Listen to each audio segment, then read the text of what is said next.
As palavras são pálidas sombras de nomes esquecidos. Assim como os nomes têm poder, as palavras têm poder.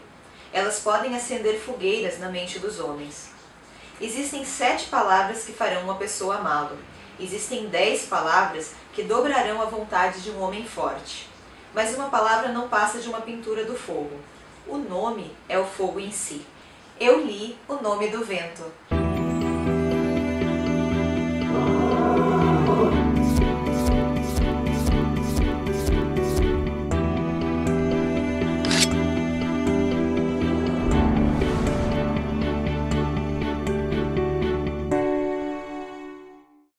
O Nome do Vento foi escrito pelo Patrick Rothfuss e publicado nos Estados Unidos em 2007.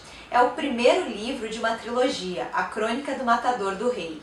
Ele conta a história do Quote.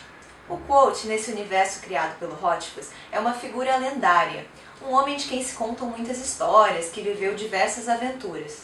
Numa idade mais madura, o Quote decide contar a história da vida dele para um cronista, e ele se predispõe a fazer isso em 3 dias.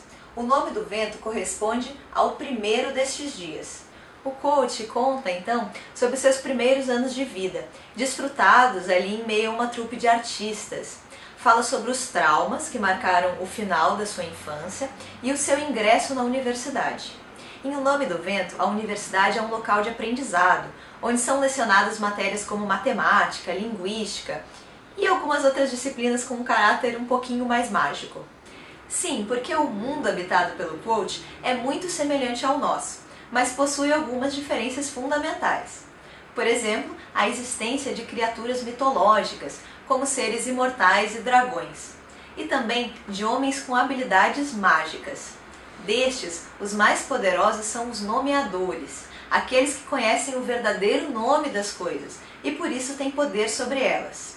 Por exemplo, se você conhece o verdadeiro nome do vento, você pode comandá-lo, fazê-lo obedecer à sua vontade.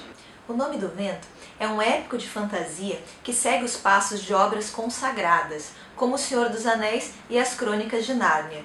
Livros estes que são, aliás, citados nos agradecimentos de O Nome do Vento. E assim como nessas obras, é muito fácil estabelecer um paralelo entre a história contada e a mitologia cristã. Nós temos nas páginas do livro, por exemplo, a lenda de uma mulher que concebe o Filho de Deus. E esse filho é, ao mesmo tempo, o próprio Deus encarnado. Além, é claro, da importância do poder que é dado à palavra. Na fé cristã, são as palavras de Deus que dão forma ao mundo.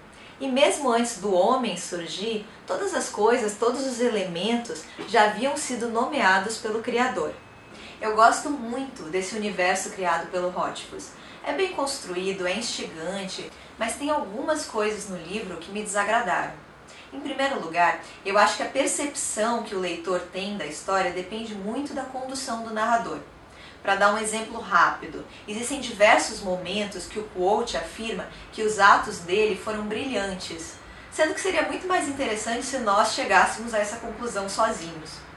Vou dar outro exemplo para ilustrar o meu desagrado em relação à narração. Por algumas circunstâncias que eu não vou revelar, o Quote ele vive durante 3 anos em uma cidade chamada Tarbian. São anos muito difíceis, de diversas provações, e o Quote afirma que essa experiência o modificou profundamente. Só que eu não vejo essa mudança. Para mim, o personagem continua exatamente o mesmo. Existe uma diferença entre você afirmar algo para o leitor e permitir que ele sinta, que ele perceba aquilo que você está afirmando.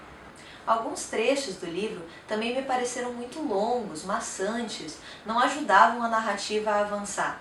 Por exemplo, o já citado trecho do livro em que o protagonista vive na cidade de Tarbian. Mas em outros capítulos, o livro acaba retomando o fôlego e ganhando ritmo. Nestes momentos, a leitura se torna muito prazerosa. Por isso, eu acredito que o saldo seja positivo. Eu gostei de ler O Nome do Vento e, sem dúvida, eu estou ansiosa para ler os outros 2 livros da série.